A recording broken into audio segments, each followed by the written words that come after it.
يتعرض لتدخل في هذه اللقطة أمام كوليبالي، وحديث مع المدرب البرتغالي أرتور سواريز دياز بالسلامة إن شاء الله.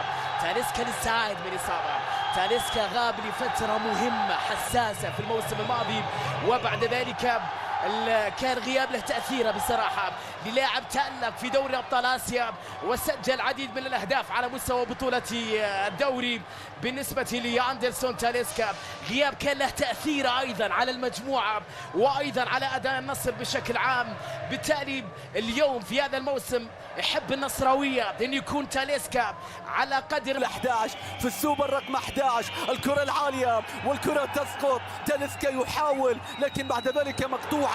ممتاز أوتافيو في قطع الطريق، روح كبيرة، عرضية رأسية، متابعة. بونو حكم المباراة يطلب من كريستيانو الوقوف. ياسين بونو يريد أن يصنع لكن الكرة بالطول. يا للإثارة التي تبدأ، يا كريستيانو يا كريستيانو. الحكم البرتغالي مواطنك يطلب منك الوقوف. شوف كريستيانو وكومباكتي، هل كان هناك شد أم ماذا؟ شوف اللقطة، شوف اللعبة، شوف هذا السقوط. حكم المباراة في اللقطة الماضية يطلب من كريستيانو الوقوف. أيمن يحيى بينزلها، أيمن يحيى اللي لعب مباراة كبيرة جدا في نهائي كأس الملك للكافي، ولسه نشاهد هذه اللحظات. هنا أيضا الفلاشات حاضرة جدا وإبراهيم الفريان موجود في المدرجات، والكرة بترجع مرة أمامية لكنها بدون تركيز. عودة أيضا خاطئة في وسط الميدان، تصل بعد ذلك إلى ساديو ماني في المساحة هذه خطيرة. رونالدو في اليسار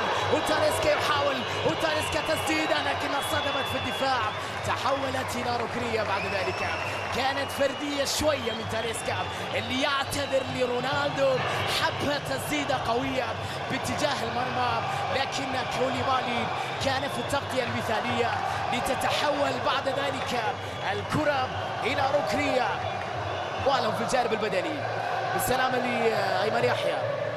أيمن يحيى يشتكي من إصابة، مش عارف إذا كان عنده شد أو إصابة، سننتظر للجناح الأيمن. طبعا لويس كاسترو يخشى من أي موقف مثل هذا، لأنك عندما تقابل فريق بحجم الهلال تحتاج يكون فريقك في أفضل أحواله بدون مركب نقص، بدون أي مشاكل، ولاعب مثل أيمن يحيى يعتمد عليه كاسترو في الجبهة اليمنى. الآن سننتظر وضعية أيمن يحيى في هذه المباراة. يستدعي كاسترو بعض الأسماء لإعطاء التعليمات، وأيضا سامي النجعي للقيام بعمليات الإحماء.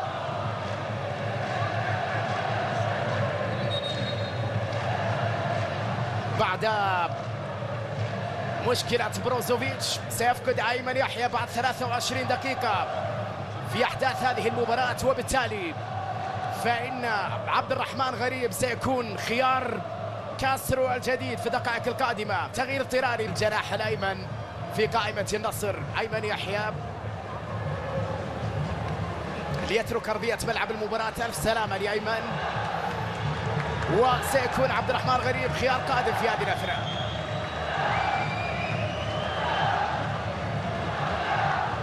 الغائب الكبير عن مباراة الليلة وهو بروزوفيتش. يذكرنا مخرج المباراة بأنه واحد من الرجال الكبار الغائبين عن معركة هذا النهائي هو مارسيلو بروزوفيتش. في المقابل فإن أيضا في الجهة الأخرى روما التي يتواجد في يد روسي، والكرة بترجع مرة أخرى، والكرة العرضية روسي. الله، تهديد أول بعد مرور نصف ساعة. متروفيتش يقول أنا هنا، والقائم يقول أنا هناك. يا للكرة يا لودي، هل كان متسللا؟ قد يكون متسللا. ارتقاء في اللقطة الماضية من جانب متروفيتش. الكرة بعد ذلك في القائم، والكرة التي حاول انتظار لتاليسكا بالقدم اليسرى، يلعب كرة طويلة خطيرة، ولكن دفاع سيرجي يتدخل في اللحظة الأخيرة. سيرجي ميلينكوفيتش سافيتش. كمية الكرات الخطيرة اللي ضاعت هذه اللقطة اللي أجمل من جانب سافيتش في التغطية، والجميلة كانت غريب استلم، لو عدى، لو كسر، حاول عدى. الله الله الله الله الله الله. الليالي الحاسمة نصفه الآخر لا يمكن فصله عنها أبدا. أشعر أنه ولد في يوم ديربي أو ليلة كلاسيكو أو ساعة نهائي. إنه الدون كريستيانو، الدون كريستيانو يظهر في ليلة الحسم، يظهر في الديربي في المباراة النهائية. لا ننساك يا غريب، الهدف كل غريب، كل غريب. كريستيانو يضرب موعدا في الديربي، يضرب موعدا في النهائي. غريب يطلب الكرة في المساحة، الغريب انك تعطيه المساحة. لاعب على لاعب عدى، مر، تقدم، عرب. كريستيانو يتابع انه يسجل في الموعد المهم في الليلة النهائية للسوبر. كريستيانو رونالدو يسجل هدفا آخر في المباريات النهائية ويقرب النصر حتى الآن في شوط المباراة الأول من المقدمة. في الموسم الماضي في نهائي كأس سلمان في البطولة العربية سجل هدفين. الآن الكرة تصل، تتهادى، تختار المرمى. كريستيانو رونالدو يسجل في السيمي فاينل، يسجل في الفاينل، يحتفل هنا في أبها. غريب يصنع، كريستيانو يسجل هدفا ليس غريبا في المباريات النهائية. جيسوس أكثر في شوط المباراة الثاني لمعرفة ما يمكن أن يحدث في هذا النهائي الكبير. أشكركم على حسن المتابعة سيداتي وسادتي، ونلتقي مع حضراتكم في انطلاقة الشوط الثاني من هذه المباراة. أما الآن عودة للزميل العزيز تركي جديد بعد فاصل قصير. كوليبالي بيرسل الكرة إلى ميشايل، ميشايل إلى مالكوم، عرب عالية رأسية، لكنه لا جامية مترو، لا جامية مترو يسبقك إليها. شوف كرة مالكوم وكأنها عرضية نهائي كأس الملك. سالم على تنفيذ ركنية مرت من الجميع، تصل هلالية بعد ذلك لميشايل. ميشايل مر، ميشايل خطيرة.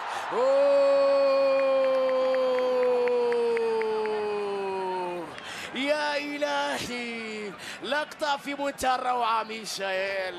ميشايل كرة جميلة باتجاه حسان، عدى بشكل رائع أمام خيبري، ولكن كرة تنبكتي كرة مدافع، لم تكن كرة مهاجم يبحث عن المرمى، بل كانت كرة مدافع يحاول إبعاد الكرة تقريبا من سعود عبد الحميد.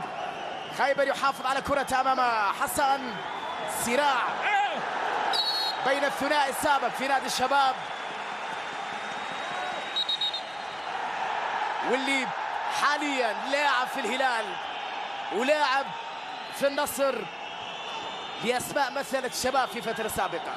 واحدة من المشاكل اللي تأثر فيها الليث تاريخيا تخليه عن لاعبيه، عن نجومه. ربما لو حافظ عليهم فترة أطول وكان في دعم أكبر يعيدون لنا روح الشباب وقوة الشباب وتاريخها. هذه اللقطة اللي كانت بين حسان وعبد الله. اللاعب سيستأنف بكرة لتنبكتي لمصلحة كوليبالي. سيرجي بالكنترول جميل، سيرجي حلوة، سيرجي حطها. يا إلهي،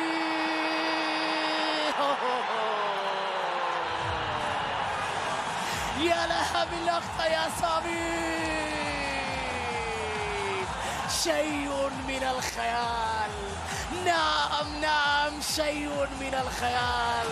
سيرجي الكبير بهذه المهارة، يا لها من انطلاقة، يا له من إعصار، يا لها من مهارة، يا لها من نهاية، يا له من هدف، ويا له من سيرجي. عودة بمجهود فردي للجنرال.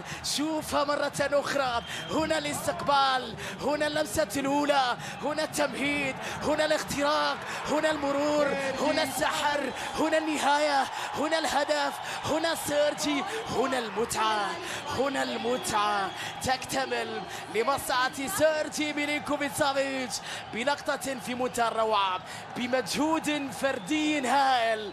الصرب يعودون بالهلال للواجهة في النهائي فالهدف من سيرجي، لكن التمريرة كانت وقف، لكن صارت مقطوعة، لكن صارت مرتدة، لكن المساحة يا ميشايل، المساحة يا ميشايل.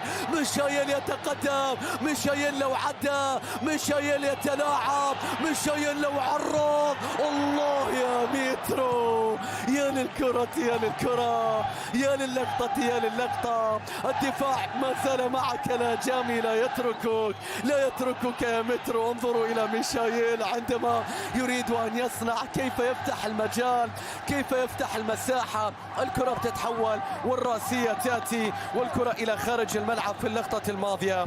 هل نعود بالتاريخ سويا إلى المباريات النهائية؟ لكن لا ترجيع في 2013 كأس ولي العهد بينهم أيضا الشلهوب والراهب، انتهت 1-1، لكن الكرة العرضية لل2-1 لل2-1 ما تنتهي.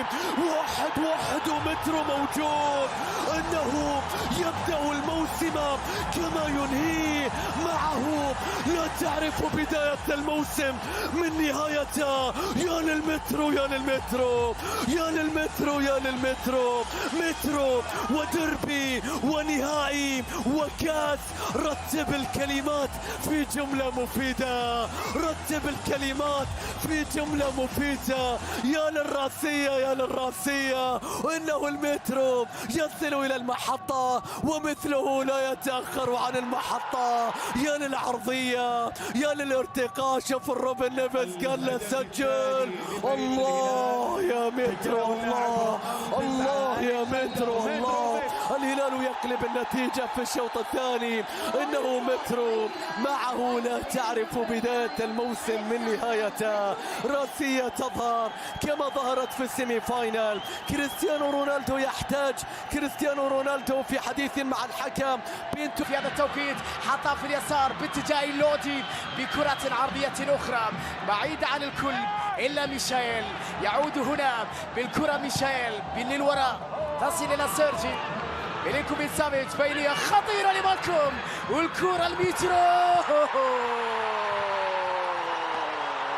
الله الله يا زعيم، يا لسطوة هذا الزعيم.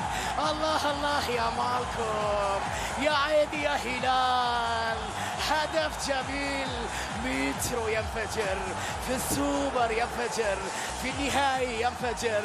رونالدو كاد لسان حاله، انتهى كل شيء.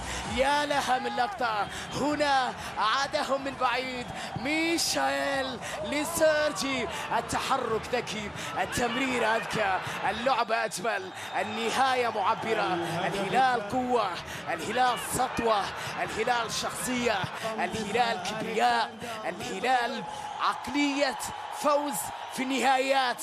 والنصر شوط ثاني بقى في غرفة الملابس، لم يأتي إلى أرضية الملعب ولا أعلم لماذا، لكنه بقي في غرفة الملابس. ترك ميترو وزملائه يلعبون لوسيلو بروزوفيتش. كرة بالخطأ،